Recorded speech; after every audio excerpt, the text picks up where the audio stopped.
நான் அவ்வளோ சொல்லி நீ இப்படி பண்ணியிருக்கனா என் பேச்சுக்கு என்ன மதிப்பு? ஏய் என்ன பாரு சாரா. சத்தம் போடாத ப்ளீஸ். நான் கேட்ட கேள்விக்கு பதில் சொல்றி. அதான் சொன்னல இங்க வேணான்னு. எல்லாரும் பார்க்கறாங்க. எனக்கு ஒரு மாதிரி இருக்கு. பரவாயில்ல பார்க்கட்டும். இங்கே சொல்லு, அவன்லாம் கண்டுக்காது. நான் என் ஆள்கிட்ட பேசிகிட்டு இருக்கேன். எவனாச்சும் வந்து கேட்டா உனக்கு எங்கடா வலிக்குதுன்னு கேட்பேன். பிகாஸ் யூ ஆர் மைன்.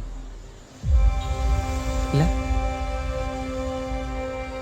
சரி சொல்லு, ஏன் என்கிட்ட சொல்லாமல் வெளில போனேன்? நேத்து நைட்டு நீ மேட்சுக்கு போயிட்டு டயர்ட்ல தூங்கிட்டு இருந்த. எப்படி சொல்ல முடியும்? ஓ அப்போ நான் தான் பிரச்சனையா? அப்படி சொல்லலடா. நைட்டு நீ தூங்கிட்டு இருக்கும்போது உனக்கு கால் பண்ணி எப்படி உன்னை டிஸ்டர்ப் பண்ண முடியும்? என்கிட்ட நீ சொல்லாமல் போனது தான் டிஸ்டர்பாக இருக்கு. சரி, இனிமே நீ தூங்கினாலும் உனக்கு கால் பண்ணி சொல்லிட்டு போறேன். போதுமா? Please leave this topic. Okay, இனிமே இப்படி பண்ணாத. சாரி. நானும் கோவத்தில் கத்திட்டேன். It's okay.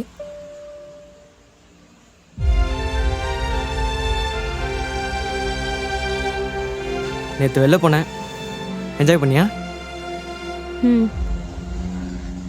கார்த்திக்கும் வந்தானா?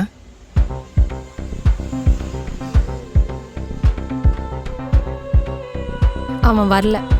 வரலையா? உண்மையாவா? அவன் தான் எப்பவும் கூடயே இருப்பானே, அவன் வராம எப்படி? நேத்து அவன் வரல. அவனுக்கு வேற ஒர்க் இருந்துச்சு. ஓ அப்ப அவன் வரல.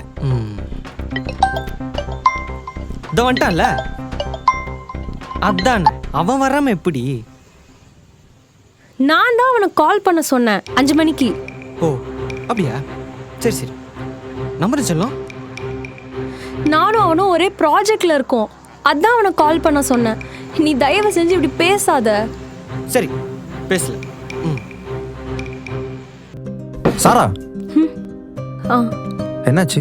ஒரு மாதிரி டல்லா இருக்க. ஒரு மாதிரி டயர்டா இருக்கு, அவ்வளோதான். டயர்டா இருக்குன்னா உடம்பு சரியில்லையா? இல்ல, என்னன்னு தெரியல, பட் டயர்டா இருக்கு. அப்போ போய் ரெஸ்ட் எடு. நம்ம நாளைக்கு கூட ஒர்க் பண்ணலாம். ஹே, இட்ஸ் ஓகே.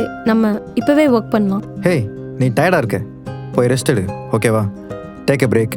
நம்ம நாளைக்கு பார்க்கலாம்.